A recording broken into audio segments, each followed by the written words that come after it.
कि एक क्वेश्चन भी आपकी रैंक 100, 200, 500, 1000 तक चेंज कर सकता है। Even 2022 2022 one of the toughest, even उसमें भी जो क्वेश्चंस थे, कुछ क्वेश्चंस एकदम ही आसान थे। क्वेश्चन सिलेक्शन सबसे ज्यादा जरूरी है। टफ पेपर होगा तो बहुत फायदा हो सकता है, प्रोवाइडेड जिनकी प्रिपरेशन बहुत अच्छी हो। 2017 के स्टूडेंट ने यही गलती करी। एग्जाम अब सिर्फ और सिर्फ आपके कंटेंट पे नहीं डिपेंड कर रही है। आप एक्सेप्शनल रैंक के साथ आ सकते हो, जो आज आपका परफॉर्मेंस उससे कहीं बेहतर परफॉर्मेंस हो सकता है। अब उपनिषद सर, अंकित सर ने बहुत सारी चीजें बता दी, तो कुछ बहुत कम ही चीजें बचती हैं। सब्जेक्ट स्पेसिफिक कुछ बात करेंगे, लेकिन जैसे अभी आप इस सेशन को क्यों सुन रहे हो, आपको क्या लगता है? कुछ ऐसा तो नहीं हो जाएगा ना कि आज अगर 20% आ रहे हैं तो इस सेशन के बाद 80 आने लग जाएंगे? ये तो नहीं मान के आए हो ना, पक्का ना?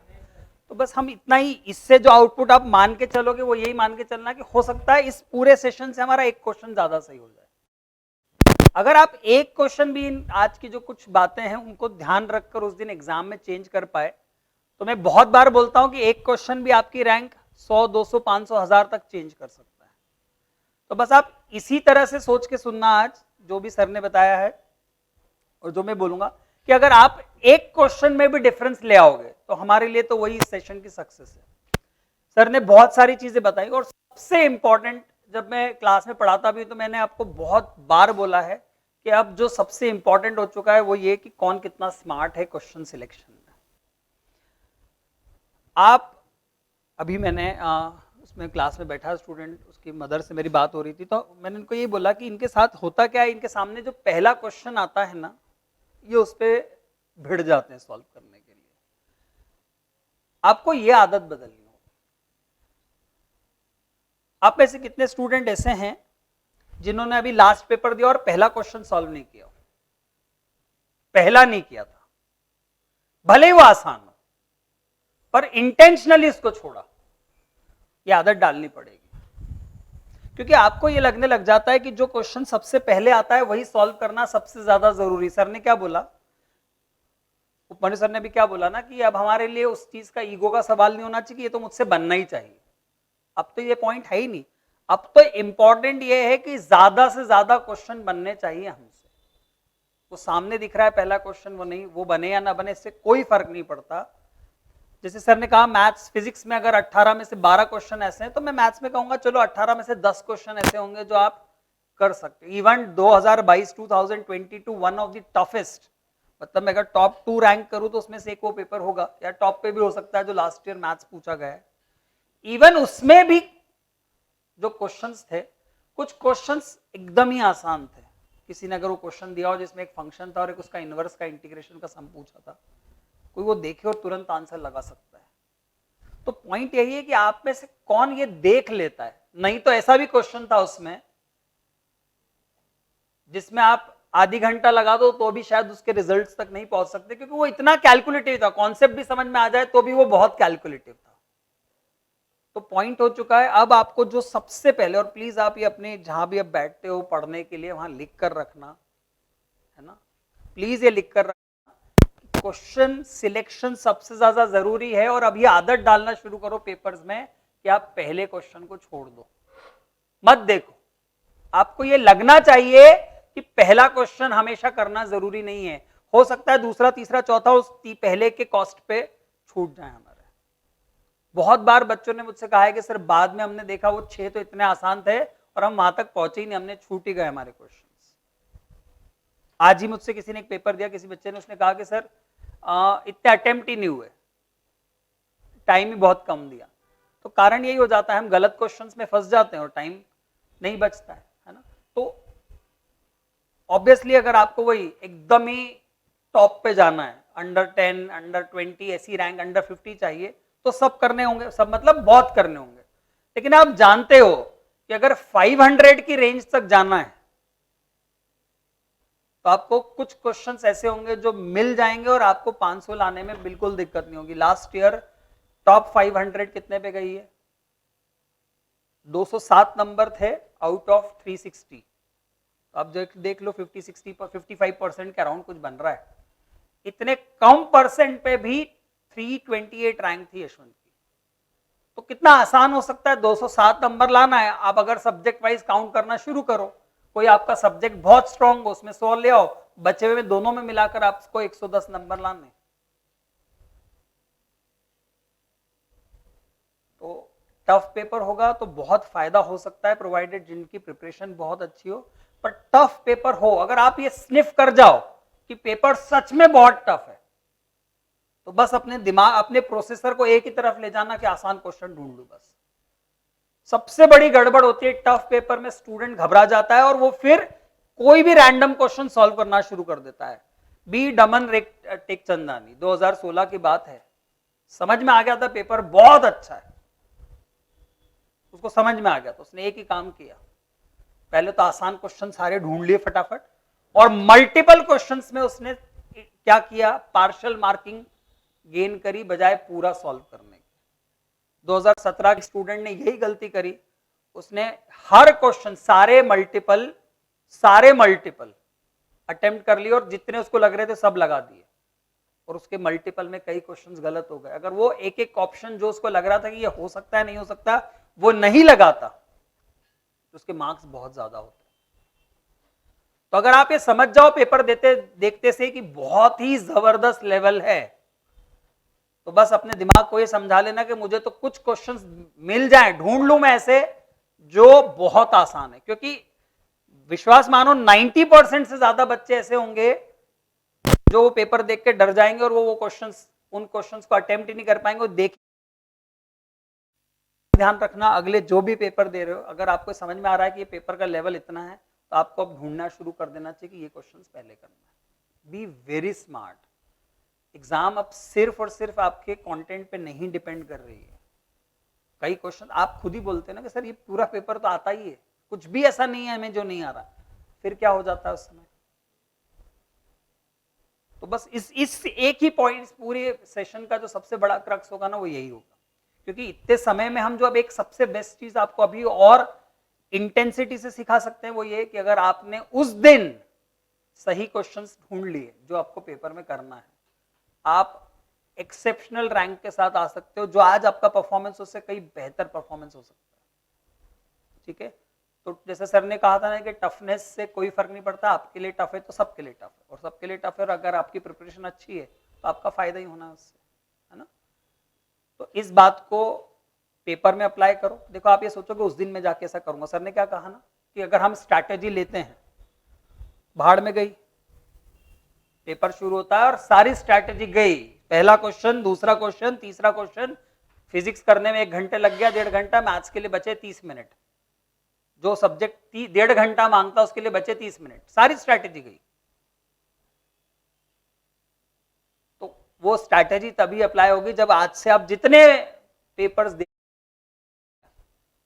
उन सारे पेपर्स में या पेपर्स में आप एटलीस्ट 3-4 पेपर तो अभी और देने वाले हो, आपका शायद 2014 आपको और देना होगा, अभी जो भी जितने भी आपको लगता है जो पिछले सालों के बचे हुए पेपर्स है, अब उनमें ये सारी चीजें अप्लाई करके देखोगे अभी, और आपको तभी उस दिन ये याद रहेगा कि मुझे ऐसा कुछ करना चाहिए। ठीक है, बाकी कुछ सब्जेक्ट से रिलेटेड है वो जल्दी जल्दी मैं बता देता हूं, है ना।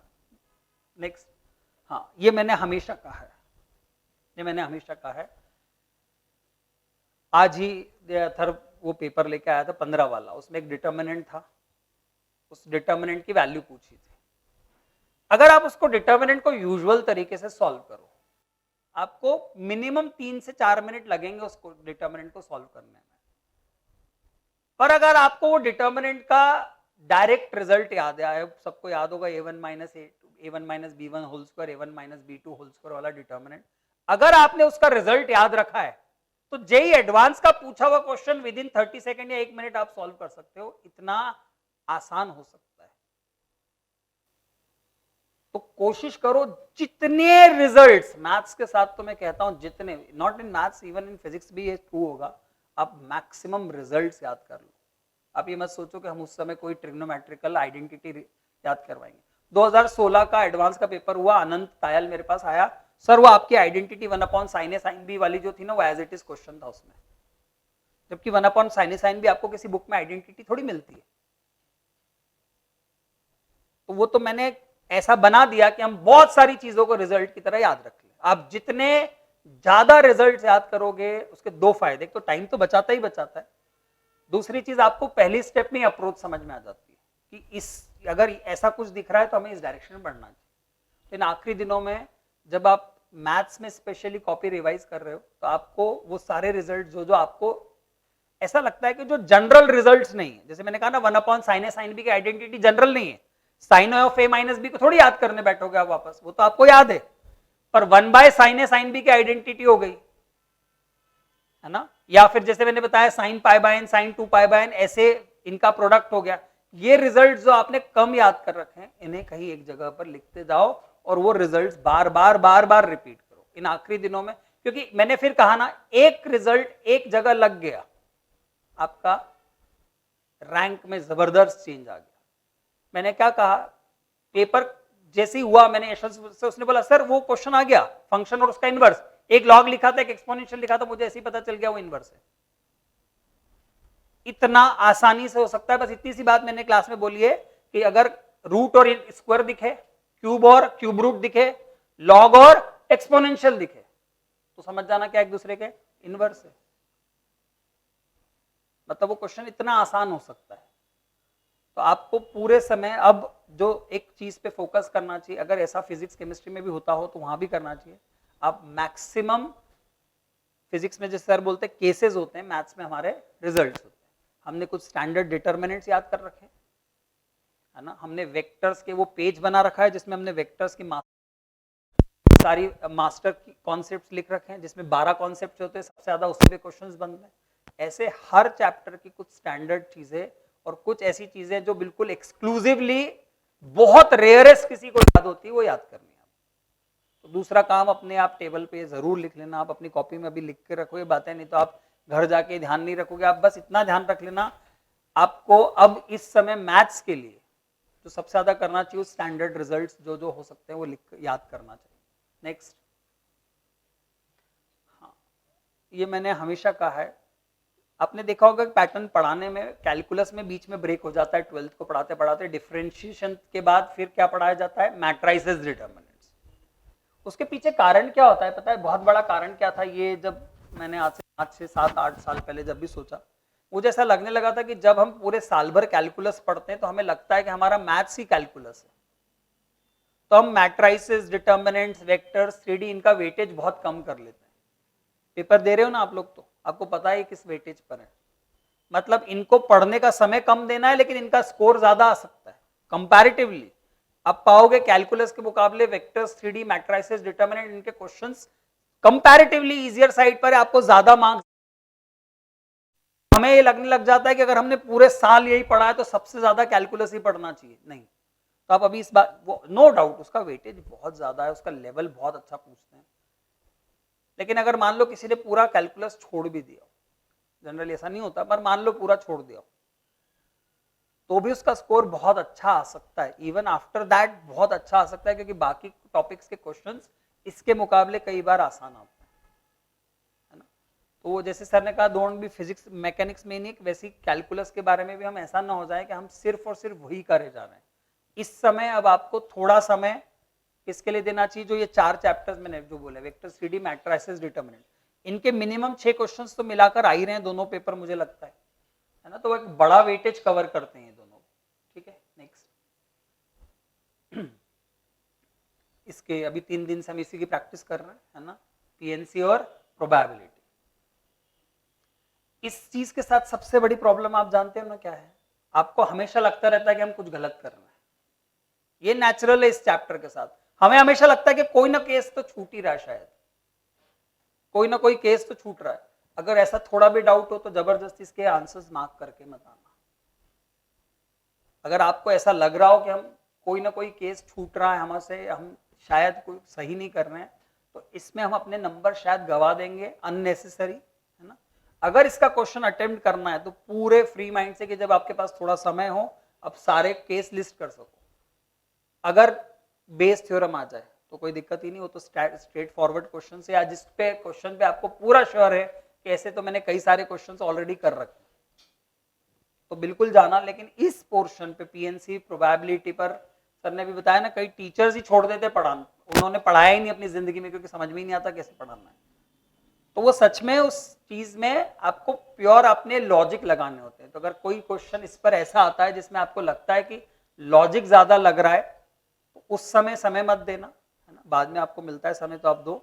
ऐसा नहीं है, प्रोबेबिलिटी पे तो फिर भी इजी क्वेश्चंस आए हुए हैं कुछ कुछ, as compare to PNC probability पे कुछ कुछ इजी क्वेश्चंस आए हैं, अगर वो किसी थ्योरम बेस्ड है। तो फिर से बात यही आती है कि आपको समझ में आ गया कि वो क्वेश्चन तो लॉजिकल है या किसी थ्योरम बेस्ड। थ्योरम बेस्ड हो तो बिल्कुल तुरंत उसको लेने की कोशिश करो, पर अगर लग रहा है कि कभी बहुत ज्यादा लॉजिकल जा रहा है तो उसके पीछे मत जाना। वो 2021 वाला वो क्वेश्चन, वो एस सेट लिया, फिर E1 सेट लिया, फिर E2 सेट लिया, फिर उससे T1 बनाया, उसको आधी घंटे से पहले सॉल्व नहीं किया जा सकता। हमने किया था उस दिन सॉल्व, है ना। वो लिटरली वो वैसा ही है। उसके लिए क्या करोगे, आपको सारे एक एक पॉसिबिलिटी पूरी ऊपर से नीचे बना के देखनी ही पड़ेगी। There is no other way. तो अगर हम ऐसे किसी क्वेश्चन में फंस जाते हैं तो मान के चलो फिर तो आपका वो पेपर पूरा ही बिगड़ गया। प्लीज प्लीज अगले कुछ दिनों तक अपने आप को ट्रेन रोज करना, और ये जब से पढ़ा रहे हैं तब से बोला है हमने, अपने दिमाग को ट्रेन करके रखो कि जैसे घड़ी में उस क्वेश्चन के लिए अगर 3 मिनट अलॉटेड है और 5 मिनट लग गए तो लालच में मत पड़ना कि अगले 2 मिनट में आंसर आ जाएगा। ये होता है लालच, होता है ना, हमें लगता है बस अब तो ले ही आएंगे आंसर, बस अब तो ले ही आएंगे, और जब घड़ी देखते हो तो पता चलता है 20 मिनट लग गए उस क्वेश्चन में। इस समय अगर ये पेपर में हो गया तो आपके मार्क्स बहुत नीचे आ सकते हैं, है ना। मैं फिर बोल रहा हूँ, ऐसे ढेर सारे एग्जाम्पल्स है ना। सर ने जैसे देवेश का बताया, मैं दमन तक टेकचंदानी का बता रहा हूँ, और ऐसे बहुत सारे बच्चे हैं। 2021 में, मैं उसका नाम भूल गया, उसकी रैंक 600 कुछ थी। 2017 में उज्जवल नाम का स्टूडेंट था, उसकी 600 रैंक थी। कभी नहीं हुआ उसने, बस उस दिन उस पेपर में उसने इतना स्मार्ट रहा, वो इतना स्मार्ट रहा कि बस जो जो आसान थे वो सारे पकड़ लिए। मतलब कभी ऐसा नहीं हुआ कि वो 2000 के अंडर कभी रैंक या 3000 के अंडर जैसी कभी उसने परफॉर्म किया, लेकिन उस दिन उसने बस एक ही बात समझ ली, आसान क्वेश्चन पकड़ ली।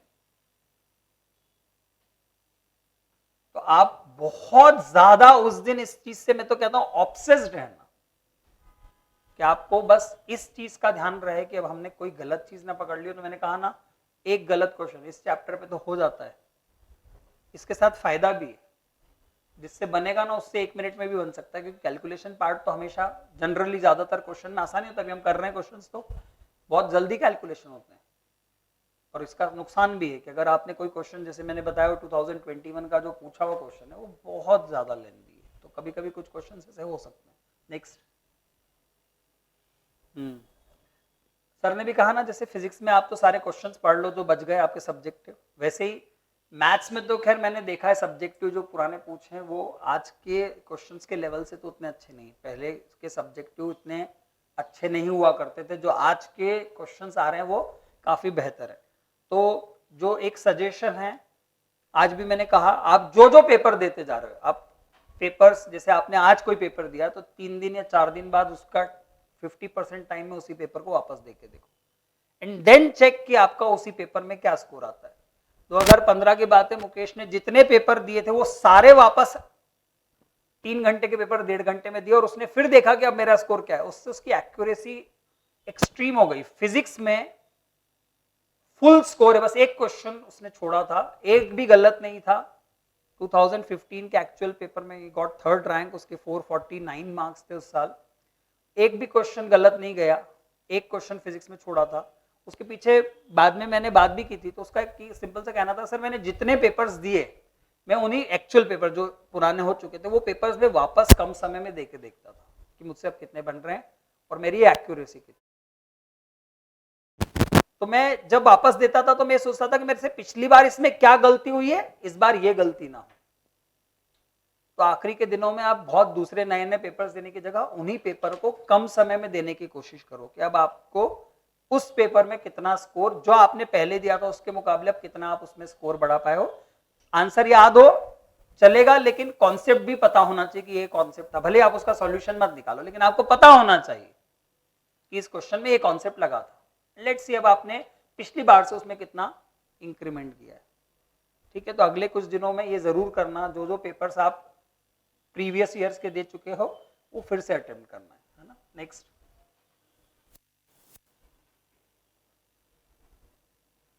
ये तो सभी सब्जेक्ट्स में हमारी बात हो चुकी है, इससे बिना तो कुछ हो ही नहीं सकता। आपको यही बता पाता है कि क्या पूछते हैं, उनकी सोच क्या होती है क्वेश्चंस में, है ना। ठीक है, नेक्स्ट। इस पे आप लोग बहुत सुनते हो मुझसे, है ना। मैं हमेशा कहता हूं आप कितना भी अच्छा कॉन्सेप्ट लगा लो, कितना भी अच्छा, आपने एक्सेप्शनल मेथड से क्वेश्चन का कॉन्सेप्ट सोच लिया और आपका आंसर गलत है, अच्छा आंसर भी सही है, मार्क गलत कर दिया, तो भी कोई मतलब का नहीं। आप कितने भी अच्छे स्टूडेंट्स हो, लेकिन इस एग्जाम का सबसे बड़ा नुकसान है कि अगर आपका आंसर गलत है तो आपको कोई नंबर नहीं मिलना और काट लेते नंबर। तो आप इस चीज को बहुत अच्छी तरह से समझ लो कि अभी जब भी आप प्रैक्टिस कर रहे हो, आप अपनी एक्यूरेसी पे जरूर ध्यान दो, है ना। देखो, कोई भी हो, कुछ मार्क्स तो कटते ही है गलत सिली मिस्टेक्स के, वो कोई भी हो, है ना। वो मतलब रेयरेस्ट ये मुकेश ही एक ऐसा एग्जांपल मिलता, उसके भी कुछ तो कटी है, लेकिन हाँ जैसे कार्तिक था, उसकी 6th रैंक थी, उसके 296 मार्क्स थे, लेकिन 30 नंबर की उससे भी मिस्टेक हुई। एक तो उसने आंसर सही निकाला पर वहां मार्क गलत कर दिया, एक उसने आंसर जो निकाला उसमें राउंड ब्रैकेट की जगह क्लोज ब्रैकेट या उल्टा जो भी था वो मार्क कर दिया। तो ऐसे मार्क्स बाद में बहुत ज्यादा कॉस्ट करते हैं, ये मार्क्स आपको बहुत पीछे ले जाएंगे। तो आपको ये ध्यान रखना है, आप कितनी भी एक्यूरेसी मेंटेन कर लो, लेकिन अगर वो 100% नहीं है, और 100% तभी है जब तक वो मार्क्स सही ना होता है। तो इसलिए एक आदत डालनी है ना, जो मैंने शुरू से कही है कि आप जब भी क्वेश्चन का सॉल्यूशन निकालो तो आप आंसर निकालने के बाद ये देखो कि जो पूछा है हमने क्या वही निकाला है। याद है वो 2019 के पेपर में वो आई जो है इंटीग्रल वाला, कॉस की पावर 5 अपॉन कॉस की पावर 5 प्लस साइन की पावर 5 वाला क्वेश्चन है, उसमें आंसर है 0.5। कितना आंसर है? 0.5। लेकिन जब आई को आई से ऐड करते हैं तो 2i आता है, और 2i होता है 1। अगर i 0.5 है तो 2i कितना था? 1। और मैंने आपसे हमेशा कहा है कि उस 2 को कभी भी वहां मत छोड़ना। ऐसा हुआ है कि 1 सब कुछ सही किया, पूरे 3 मिनट लगा के पूरा आंसर सही निकाला, लेकिन वो 2 वहीं छूट गया। तो फिर ध्यान रखना क्या पूछा है और आपने क्या निकाला है। कई बार P/Q का रेशो पूछते हैं और आप Q/P का रेशो लगा देते हो। आई डोंट नो अभी भी ये आदत हमारी बनी कि नहीं बनी कि हम अपने आंसर के निकालने के बाद उस क्वेश्चन को फाइनली रीड कर रहे हैं या नहीं कर रहे। हम कई बार बहुत ओवर कॉन्फिडेंट हो जाते हैं कि हमने जो भी निकाला वो बिल्कुल सही है। प्लीज प्लीज कुछ इससे आपका अगर एक क्वेश्चन भी चेंज हो जाए तो आप सोचो कितना बड़ा अंतर आ सकता है। आपने जो भी फाइंड किया है बस आखिरी बार एक बार उसकी क्वेश्चन में ये देख लेने का उन्होंने पूछा क्या था। ये अथर्व या और भी काफी बच्चे मुझे आके बोले कि सर ये पूछा था मैंने बस ये लिख दिया। मतलब ये एक एग्जांपल दे रहा हूं, सभी के साथ है। तो ये मैं वही कहता हूं, आपने अपना सबसे उस समय का सबसे कीमती समय उस क्वेश्चन पे दिया, पर आप अपने आखिरी के 10 सेकंड इसको देने के लिए तैयार नहीं हो कि मैंने से क्या पूछा था क्वेश्चन में। तो फिर आपसे बड़ा बेवकूफ कोई नहीं है। लिटरल सी बात है। तो अगर आप 10 सेकंड नहीं देना, आपने 5 मिनट लगाकर जो आपको लगता था कि सबसे और बिल्कुल सही सब कुछ सही सॉल्व किया, लेकिन आपको 10 सेकंड इसलिए नहीं देना क्योंकि वो क्वेश्चन की आखिरी लाइन मुझे क्या दे रखी है वो पढ़ने नहीं है, क्योंकि मेरे 10 सेकंड वेस्ट हो जाएंगे। बिलीव मी, इन हर छोटी छोटी चीजों से आपके मार्क्स चेंज हो सकते हैं, है ना। तो ये सारी चीजें जो अब आप आगे करने वाले हो, जितने भी दिन बच रहे हैं, आपने पहले भी की होगी, लेकिन अब आगे के दिनों में करोगे तो उस दिन कुछ चीजें याद रह सकती है। ठीक है, तो ध्यान रखना। आप बोलो मैं 99% एक्यूरेट हूं, वो 0 ही है उनके लिए, क्योंकि उनके लिए तो आपका टैलेंट क्या है? आपका मार्क डांसर। आपका मार्क डांसर ही आपका मार्क्स है उनके लिए। तो उनके उसके सब्जेक्टिव में कितना फायदा होता था ना, 10 स्टेप में से 9 सही है तो 9 स्टेप के मार्क्स तो मिलते थे। 10वीं स्टेप गलत है तो ठीक है, वो समझते थे कि अच्छा बच्चे को ये कैलकुलेशन मिस्टेक हुई, जब सब्जेक्टिव होती थी तब ये फायदा था। लेकिन अब क्या हो चुका है ना, अब आपकी पूरी 9 की 9 स्टेप सही है, 10वीं स्टेप गलत होने से भी आपके पूरे 0 और 0 नहीं नेगेटिव मार्क्स पहुंच जाते हैं। तो इन दिनों में इस बात का बहुत ज्यादा ध्यान देना है। नेक्स्ट, ये सर ने भी बता दिया, तीनों सब्जेक्ट के लिए ट्रू है ना। मैथ्स में तो मैं भी बहुत क्लियर कह चुका हूँ, क्योंकि सिंस बाकी सब्जेक्ट्स में चीजें याद करने की है, तो मैथ्स की तो सिर्फ और सिर्फ कॉपी रिवाइज करो, और जो पेपर हो रहे हैं वो क्वेश्चन प्रैक्टिस करो। मुझे अभी लगता है मैथ्स ऐसा समय आ चुका होता है, क्योंकि जैसे सर ने कहा ना कि फिजिक्स केमिस्ट्री का मेंस और एडवांस में there is gigantic difference. Maths में आप ऐसा फील नहीं करोगे, हाँ लेंथ हो सकती है क्वेश्चन की, पर कॉन्सेप्चुअली ऐसा नहीं है। आप जेई मेंस का मैथ्स देखोगे और एडवांस का देखोगे, डिफरेंस है, ये नहीं बोल रहा हूं डिफरेंस नहीं है, लेकिन वो गैप नहीं समझ में आती कि इतनी जाइजेंटिक है कि हमें कुछ भी समझ में नहीं आ रहा या बिल्कुल कुछ और ही हो गया है। इसलिए अगर मेंस में अच्छा परसेंटाइल था, वहां पे मैथ्स का अच्छा स्कोर है, तो आपको तो सिर्फ कॉपी रिवाइज करनी है और पेपर में जो क्वेश्चंस आ रहे हैं वो प्रैक्टिस करनी है। तो मैथ्स को अभी बिल्कुल कट कर लो अभी अपने उससे, कि आप मैथ्स की प्रैक्टिस बहुत रिगरस मत चले जाओ। मैथ्स में क्योंकि कैलकुलेशन होते हैं तो एक लिमिट से ज्यादा वैसे भी उस समय हम बहुत सारे अटेम्प्ट नहीं कर पाएंगे। अब जितने आज कर पाओगे, अगर बहुत प्रैक्टिस कर लोगे इतने 10-15 दिनों में बचे हुए में, तो भी एक आध बढ़ा पाओगे। पर यही चीज केमिस्ट्री में अगर बहुत सारी याद कर लोगे तो हो सकता है 5 क्वेश्चन नए चीजें नए अटेम्प्ट कर सकते। कोशिश करो कि अब बस मैथ्स का जो अभी का समय है वो अभी हमारा नोट्स रिवाइज हो, सारी कॉपी रिवाइज हो, उसमें सारे रिजल्ट रिवाइज हो, और क्वेश्चंस की प्रैक्टिस जिस 1-2 चैप्टर में आपको लगता है, जिसकी अब आपको लगता है वो करनी चाहिए, पर अब वैसे भी समय ज्यादा प्रैक्टिस का बचा नहीं है, जो हमें करनी थी हम कर।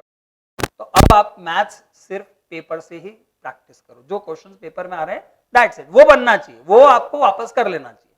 मतलब हफ्ते में मैथ्स के करीबन 100-150 क्वेश्चन आपके सामने होना चाहिए, अच्छे वाले, क्योंकि पेपर में जो पूछे वो अच्छे ही क्वेश्चन हैं, है ना। नेक्स्ट, ये मैंने हमेशा कहा है ना। अच्छा, किसकी, बहुत जेन्युइनली बताना, किसकी आदत है वो क्वेश्चन के साथ ऑप्शन भी पूरा पढ़ता है। मतलब जेन्युइनली बोलना, हर क्वेश्चन में मैं पेपर में क्वेश्चन भी पढ़ता हूं और क्वेश्चन के बाद सारे ऑप्शन भी पढ़ता हूं। जो नहीं करते वो बहुत नुकसान कर रहे हैं अपना, बहुत बड़ा नुकसान कर रहे हैं अगर वो ऐसा कर रहे हैं। अरे कई बार तो ऑप्शन ही आपको आइडिया दे देता है कि अच्छा इससे सॉल्व करना था। इस साल जो कॉम्प्लेक्स नंबर का क्वेश्चन था, उसके चारों ऑप्शंस ना देखें तो समझ में ही नहीं आया क्वेश्चन सॉल्व कैसे करना है। वो 7 + √41/4 की पावर 1/4 ऐसे ऐसे ऑप्शंस थे, पर आप जैसे ऑप्शन देखते तो आप समझ जाते कि वो जो चारों अंदर नंबर लिखे हैं ना, वो अपने आप में परफेक्ट स्क्वायर्स हैं। पर आप बिना ऑप्शन देखे चालू हो जाओ, एक बार देखना, आपको समझ में आएगा कि क्वेश्चन कितना कहां जा सकता है, और फिर आप देखते कि अच्छा ऑप्शन में लिखा था तो ऑप्शन ही तो हिंट थी। Again one of the biggest blender, अगर आप क्वेश्चन पढ़ने के बाद सारे ऑप्शंस नहीं पढ़ रहे हो, बिना ऑप्शन के तो आप कई बार यही नहीं समझ पाओगे कि स्टार्ट कैसे लेनी। अच्छा, जो क्वेश्चन था अभी कुछ जिसमें f' का f(0) का स्क्वायर प्लस f'(0) का स्क्वायर 85 दिया था, वो वाला क्वेश्चन, उसका पहला ऑप्शन था वो तो यूनिवर्सली ट्रू था, उसका तो क्वेश्चन से कोई लेना देना था ही नहीं। मतलब किसी को क्वेश्चन आता ही नहीं है, वो क्वेश्चन ऊपर लिखा है, वो स्टेटमेंट पहला पढ़ता वही लगा देता, तो 1 नंबर तो फ्री के मिल गए बिना क्वेश्चन का। मतलब उस स्टेटमेंट का ऊपर के क्वेश्चन से कोई लेना देना ही नहीं था ऑप्शन का। आप सोचो, तो 1 नंबर किस चीज के मिले, सिर्फ ऑप्शन पढ़ने के। आपको क्वेश्चन नहीं आता फिर भी 1 नंबर मिल गए। फिर से कह रहा हूं, 1 नंबर भी बहुत काम का है हमारे लिए। तो ये आदत फिर से प्लीज ध्यान रखना, एग्जाम के दिन भी आप ये मत सोचना कि ऑप्शन पढ़ना इज वेस्टेज ऑफ टाइम।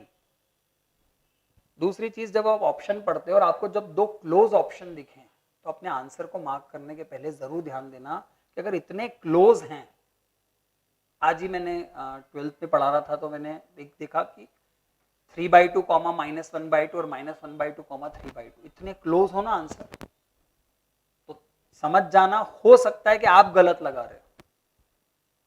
आप कई बार पाते होंगे कि हमने ये लगाना था और ये जस्ट उल्टा लगा दिया।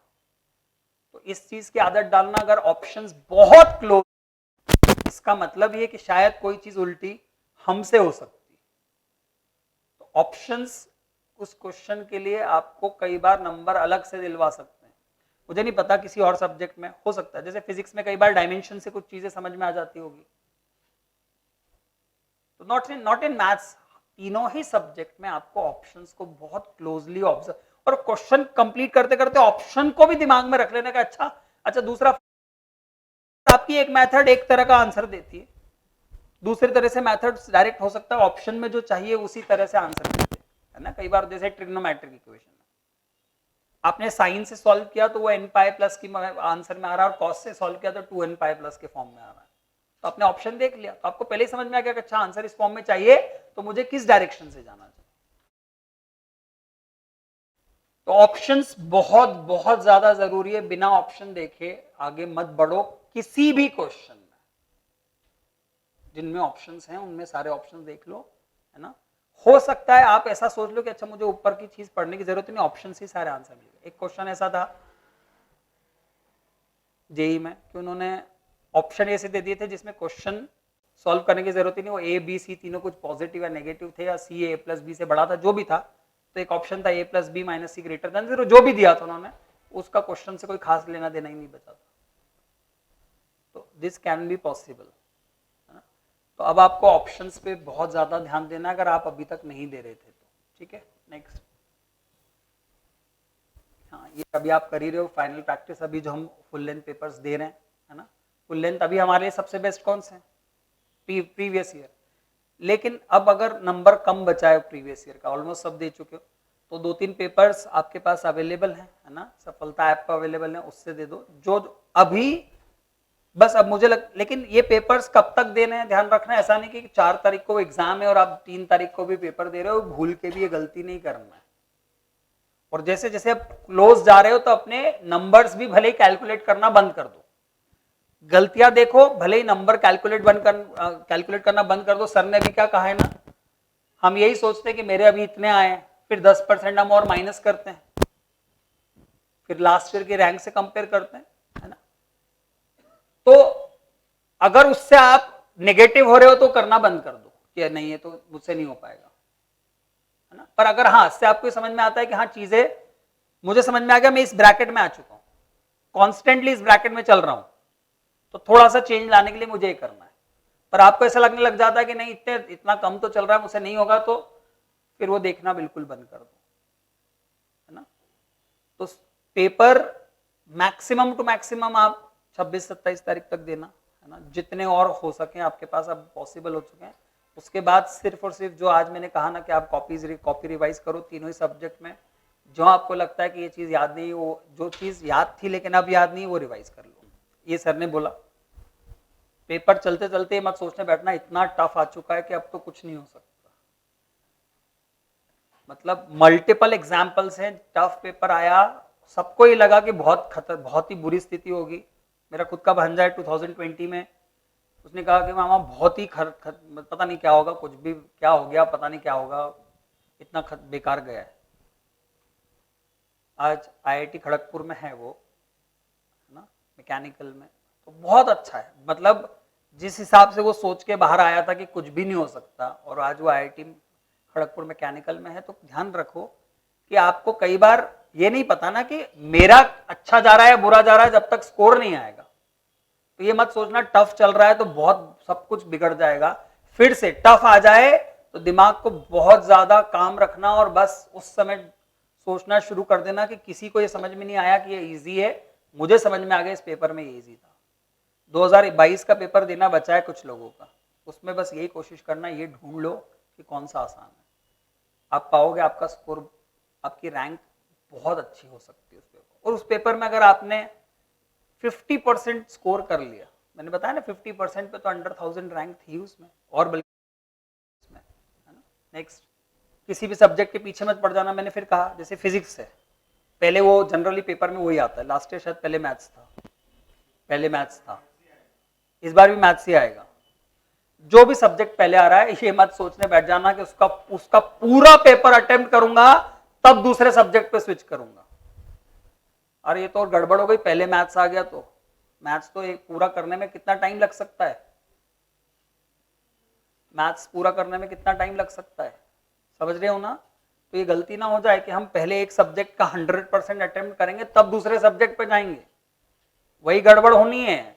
उसके 100% के चक्कर में जिसमें जो बहुत टफ क्वेश्चंस थे, आपको पता चला मैथ्स में 2 घंटे लग गए। घड़ी में सेट कर लेना कि इतनी देर मैथ्स, इतनी देर फिजिक्स, इतनी देर केमिस्ट्री को देना है। ये पहले से डिसाइडेड होगा, बेहतर होगा। हाँ, ध्यान रखना। नेक्स्ट, अब ये बात हो चुकी, उनका नेचर भी थोड़ा डिफरेंट एग्जाम्स का, है ना? थोड़े लंबे क्वेश्चंस आएंगे, नंबर ऑफ क्वेश्चंस कम होंगे, तो आपको अगर पूरे 3 मिनट मिले क्वेश्चन के लिए तो 3 मिनट डिवोट करने की कोशिश करना। ऐसा ना हो कि आप ये सोचो मैं आधे मिनट में निपटा दूं। होगा कुछ क्वेश्चन जो आधे मिनट में हो जाएगा, लेकिन ऐसा ना हो कि आपको लगे कि मैं हर क्वेश्चन को 2 मिनट में कंप्लीट कर लूं। मेंस में पॉसिबल होता है, फिजिक्स केमिस्ट्री में। एडवांस में नहीं होगा कि आपको हर क्वेश्चन 1-2 मिनट में कंप्लीट हो जाएगा आपका। तो यहाँ पे मेंस में आप क्या कोशिश करते हो कि केमिस्ट्री आधे घंटे में हो जाए। यहाँ ऑलमोस्ट तीनों सब्जेक्ट के लिए आपको एक जैसा समय देना होता है, ऑलमोस्ट,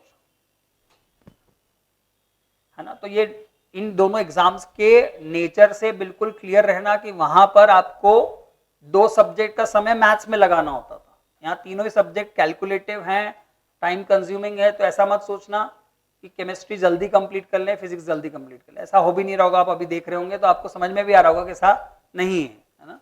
नेक्स्ट, हर क्वेश्चन के लिए ऑलमोस्ट 3 मिनट है आपके पास, है ना? तो ये मत सोचना कि कोई 1 मिनट में सारे क्वेश्चंस हो जाएं। जिसके लिए थोड़ा समय दिया हुआ है उसके लिए दो। उपनिषद हमेशा कहते हैं कि शुरू का थोड़ा समय हमारे पास क्वेश्चन को फ्रेम करने के लिए होना चाहिए, ना? क्या होता है, हम बिना सोचे पहली स्टेप लिखना शुरू कर देते हैं। अगर आप बहुत श्योर हो कि पहली स्टेप ये होनी चाहिए तो आप लिखो, लेकिन अगर आप बिना कुछ सोचे उसमें पहली स्टेप लिखना शुरू कर देते हो तो आप 4 स्टेप के बाद समझ पाते हो कि ये तो डायरेक्शन ही गलत चल रही है।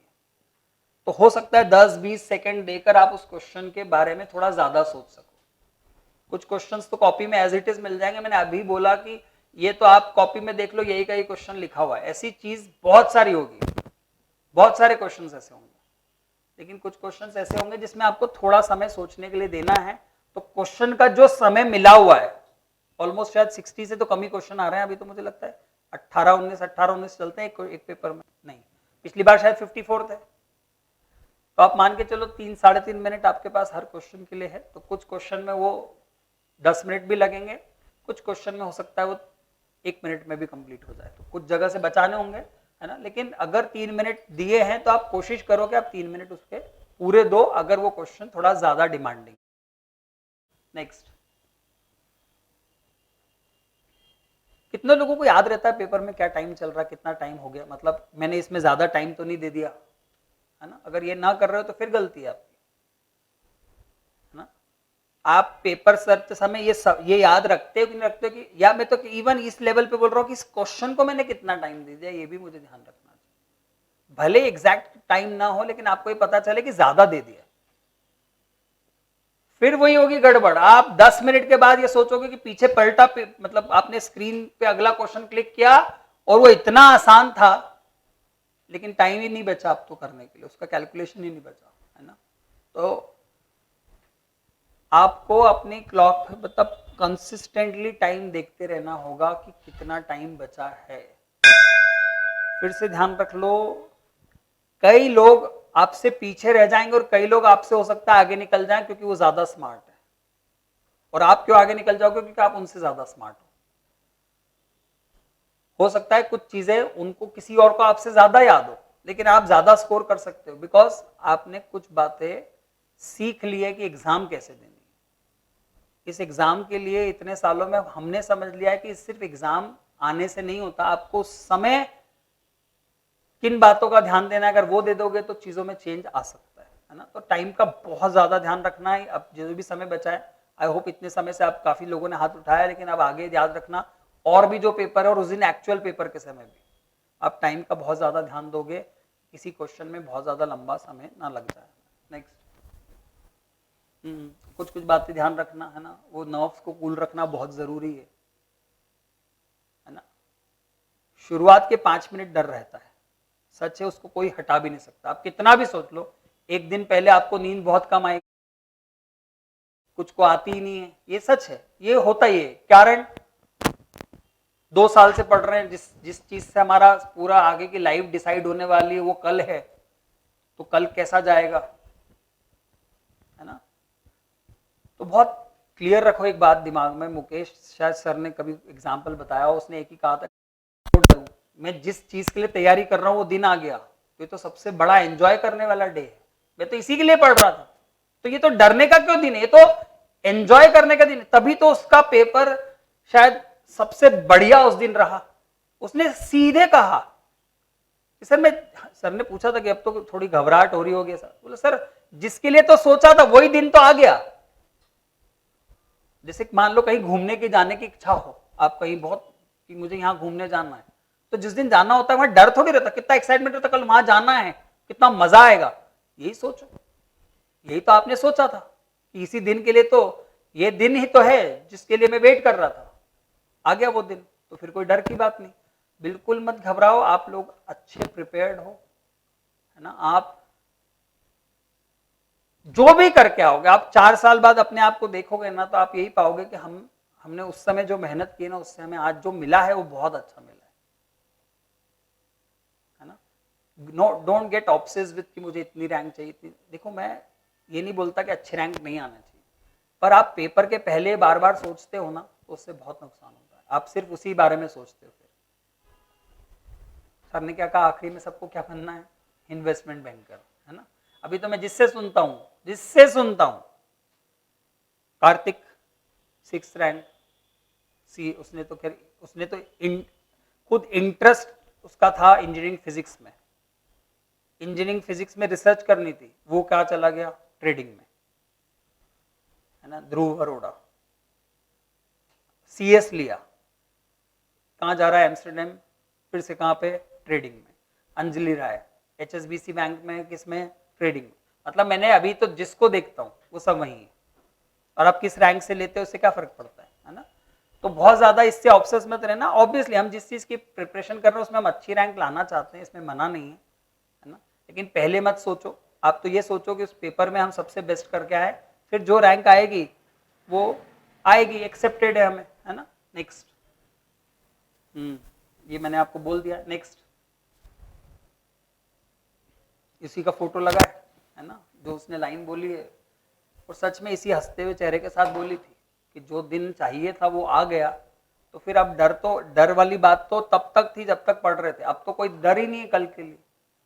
हाँ ठीक है, वो बोली पहले थी, पेपर में वो भी कांपा था थोड़ा, है ना, ये सच है, उसके हाथ ऐसे ऐसे शुरू के 5 मिनट बहुत कांपे थे, लेकिन वंस जब पेपर स्टार्ट हो गया ही अंडरस्टूड की ठीक है बन जाएगा, कोई दिक्कत नहीं, हो जाएगा, तो वो सारा डर खत्म हो गया, तभी तो इतना परफेक्ट स्कोर लाया है ना शुरू, नो डाउट। वो आप, हम कितना भी बोल रहे हैं, आपको आखिरी में फेस करना है वहां जाकर, और मैं जानता हूं, जैसे मैं भी पेपर लेके बैठ जाता हूँ ना, जब जैसे मान लो मेंस के पेपर हुए, एडवांस के पेपर हुए, तो मैं भी कुछ टाइम लगा के बैठता हूँ, तो मुझे भी घबराहट होती है समय, लेकिन वो शुरू के 10 मिनट तक रहती कि नहीं, फिर जब एक बार वो स्टेबल हो जाता है कि क्वेश्चंस बन रहे हैं, हो रहे हैं, तो ऐसा लगता है कि ठीक है अब टाइम लिमिट में कंप्लीट हो जाएगा। तो आप भी यही सोचना, शुरू के 10 मिनट हैं, 10 मिनट शुरुआत के हमें थोड़ा डर लग सकता है, उसके बाद चीजें बहुत स्मूथ पेस से चलने वाली है ना। तो डर होगा, लेकिन शुरुआत के ऐसा ना हो कि शुरू के 2 क्वेश्चन ना बने और आपने उसी समय एक वर्डिक्ट दे दिया कि अब तो कुछ नहीं हो सकता, मुझे कुछ भी नहीं आता और मुझसे कुछ भी नहीं होगा। मैं फिर कह रहा हूं,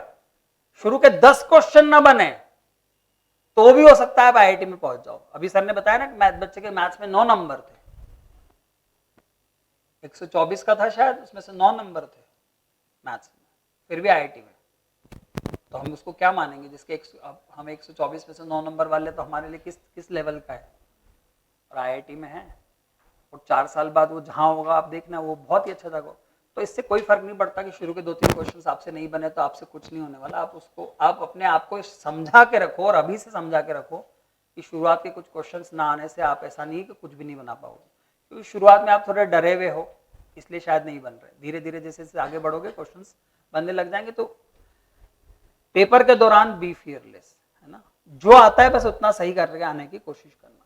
नेक्स्ट, अभी कुछ नया पढ़ने की जरूरत नहीं, अपनी बात हो चुकी है, अभी तो जो हो चुका उसी को करते जाओ, जो स्ट्रांग है उसी को स्ट्रांग बनाते जाओ। ऐसा नहीं कि अब आप वापस जैसे आज तक पीएनसी प्रोबेबिलिटी पढ़ा ही नहीं और अब लग गए उसके पीछे, तो ये मत करने की कोशिश करना भूल के भी, ये नहीं करना है ना। अब जो आता है उतना करना है ना। हमारे पास तो क्लियर है, आईआईटीज में जाना है, 10,000 रैंक पे भी आईआईटी मिल जाती है ना।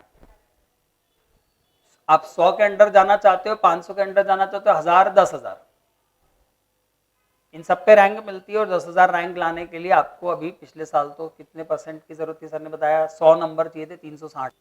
तो अभी कुछ ज्यादा करने की जरूरत नहीं है, एक्स्ट्रा नए टॉपिक्स अब जो आपके करे हुए उन्हें स्ट्रॉन्ग बनाने की कोशिश। हाँ ठीक है, सर ने कहा ना कि जब हम दोनों एक ही जगह पर एग्जाम दे रहे थे, मैं और उपमन्यु सर, हम दोनों साथ ही स्कूल में पढ़े 11th 12th में, उन्होंने कई कहानियां भी सुनाई होगी है ना, क्या क्या कहा, हमने क्या क्या किया, तो साथ में पढ़े। तो सच बात थी, हम लोगों को मतलब जैसे ऐसा था कि जब हम एग्जाम, मैं अपनी बात करता हूँ, मैं जब एग्जाम देने गया तो मुझे कुछ बहुत खास चीजें पता नहीं थी, जैसे इतनी सारी चीजें, ये तो दूर की बात है। हमें तो जैसे सर ने बताया ना कि हमें टॉपिक पढ़ाते समय भी वही नहीं बताते थे कि ऐसा क्यों हो रहा है, तो किसी चीज का विजन क्या हो कुछ भी नहीं था। और उस समय तक आईआईटी की जेईई की प्रिपरेशन इंदौर में तो कुछ ऐसा कभी माहौल था ही। तो ये बात बिल्कुल ध्यान रखना कि अगर हम अपना बेस्ट शॉट दे देते हैं उस दिन, और मुझे लगता है कि मैक्सिमम जो जितने सुन रहे हैं जो इस हॉल में हैं अपना बेस्ट शॉट दे देंगे। और अगर आपको थोड़ा भी दिमाग में लगता हो कि नहीं ये मेरा बेस्ट शॉट नहीं था, तो हम हमेशा इस चीज को बच्चों को बोलते हैं कि don't compromise to the extent कि आज से 4 साल बाद आपको ये लगने लगे कि काश सिर्फ और सिर्फ 1 साल और होता मेरे पास तो मैं वो कर लेता। आज करण वर्मा जो स्टूडेंट था, उसने जब पहली अटेम्प्ट में दिया था तो उसके मेंस में 360 में से 72 नंबर थे, और जब दूसरे अटेम्प्ट में उसने एडवांस दी तो उसकी 504 रैंक थी। तो this can be the difference है ना।